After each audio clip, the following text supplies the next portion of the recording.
सीहोर नगर में यातायात व्यवस्था को सुधारने के उद्देश्य से नगर पालिका द्वारा बड़ी पहल की गई है। नगर पालिका अध्यक्ष विकास प्रिंस राठौर और पंडित प्रदीप मिश्रा की उपस्थिति में विधिवत रूप से टोइंग वैन का लोकार्पण किया गया। लोकार्पण के तुरंत बाद टोइंग वैन को मिशन मोड पर भी उतार दिया गया। पहले दिन वाहन चालकों को केवल हिदायत दी गई कि अपने वाहन निर्धारित दायरे में ही पार्क करें।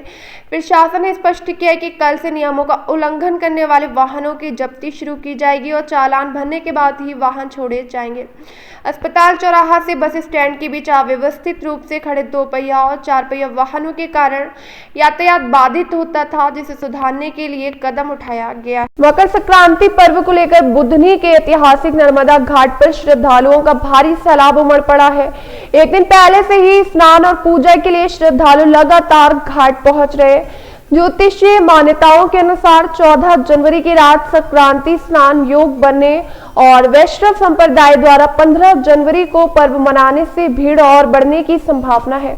आस्था के इस महापर्व पर घाट पर व्यवस्थाएं नाकाफी नजर आई। गहरे पानी से सावधानी के लिए संकेतक नहीं दिखे और साफ सफाई व शौचालय की व्यवस्था पर श्रद्धालुओं ने नाराजगी जताई। लोगों ने प्रशासन से बेहतर सुरक्षा और सुविधाओं की मांग की।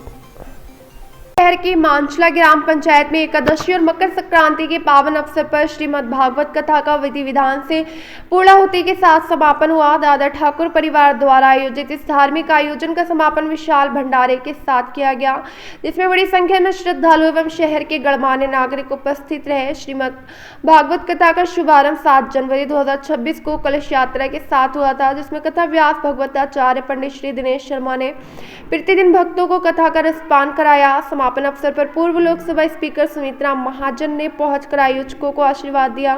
यह आयोजन ठाकुर परिवार द्वारा प्रतिवर्ष स्वर्गीय मानगीलाल ठाकुर की स्मृति में किया जाता है। इस वर्ष ये आयोजन देवराज सिंह परिहार के जन्मदिन एवं स्वर्गीय मानगीलाल ठाकुर की पुण्यतिथि के उपलक्ष्य में संपन्न हुआ। यहाँ पर ऋक्षराज की कन्या के साथ भगवान का चल रहा था, इतने में ही ऋक्षराज आ गए। ऋक्षराज आ गए तो ऋक्षराज से भगवान ने कहा कि इस ये आयोजन जो है भाई साहब हर वर्ष 7 जनवरी से 14 जनवरी हम रखते हैं। लगातार 5 वर्षों से हम भागवत जी करा रहे हैं।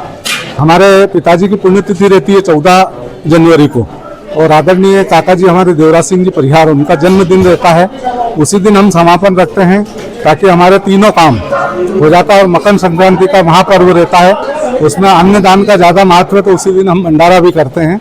लगातार हम 5 वर्षों से भागवत कथा करते आ रहे हैं और इस पूरे गांव में हम साल भर में 6 कार्यक्रम करते हैं। हम कावड़ यात्रा, शिवरात्रि, नवरात्रि का बहुत विशाल कार्यक्रम हम करते हैं। हनुमान जयंती पे भी हम करीब 3 से 4 हज़ार लोगों का यहाँ भंडारा रखते हैं। ऐसा साल में निरंतर परिवार की ओर से कार्यक्रम करते रहते हैं और पूरे गांव का हमको सहयोग मिलता रहता है। तो उसी हिसाब से हम हर साल 7 जनवरी से 14 जनवरी ये कार्यक्रम हम भागवत कथा का रखते हैं। भाई मेरा तो यही संदेश देना चाहते हैं कि हमारे जो पूर्वज हमको संस्कार दे गए हैं, हम उसी रास्ते पर हम चलें, क्योंकि उनका दिया ही हुआ हमारे पास सब कुछ है। यदि वो ना होते तो हम आज यहाँ ना होते। उन्होंने जो दिया है, जो संस्कार दिया है, उसी संस्कार को हम आगे बढ़ा रहे हैं। और इस प्रकार गांव में भागवत कथा होती है तो सनातन धर्म का भी प्रचार होता है। कहीं ना कहीं लोगों को ज्ञान वैराग्य प्राप्त होता है, मुक्ति मिलती है उससे लोगों को। और एक मेरा कहना चाहिए कि हिंदू धर्म में ये परंपरा है कि आप जितना भी सनातन को आगे बढ़ाएंगे, हिंदू धर्म आगे बढ़ता रहेगा। महेंद्र सिंह ठाकुर, पूर्व जिला उपाध्यक्ष, भारतीय जनता पार्टी इंदौर।